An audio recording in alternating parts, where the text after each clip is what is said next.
Hey team, Coach Jaden here, and I just want to cover a couple of things regarding the upcoming Beach Olympic Games this Saturday. So we're going to go through all of the different events that we're going to have and how we're going to be exactly scoring them. So just for visual reference, I have it all written out on the board here. Now, the order that you see here is actually the order of which we're going to be playing the game. So starting off with the fast hands, then we're going to head into ball toss, egg relay, cornhole relay, water bucket relay, and then finishing off at the very bottom with our big bang tug of war, the co-ed men's and women's. So we're just going to go ahead, briefly talk about how we're going to be scoring this so that way you guys have an idea of what to expect. So between the two teams, Pearl City and Honolulu, there's going to be at least 2 heats going on. Okay, now for some of the events, maybe one of the locations takes both heat 1 and heat 2, and sometimes it may be split. So let's just take, for example, fast hands.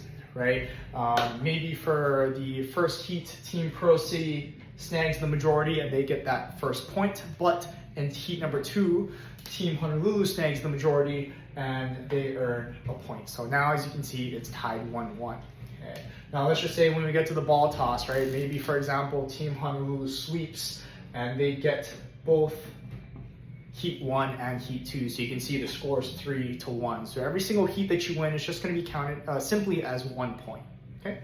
Now let's just say we get to the egg relay, right? You know, let's just say boom, Team Pro City's coming back. They're super good at the egg relay. Maybe they sweep and they take both for 1 point. So you guys can see how the scoring system works. Now, pretty much all of these first 5 events, they are 2 heats at the moment. Okay, so up to this point, if you guys split it down the middle, it could be tied 5-5 by the time you get to tug of war. Now it gets interesting when we get to tug of war because we have 3 heats, right? So this is where possibly there could be a tiebreaker. So we have the co-ed, men's, and the women's. All right. So again, this is just a brief breakdown of how the scoring system is going to work for Beach Olympics, and we hope to see you guys there. All right.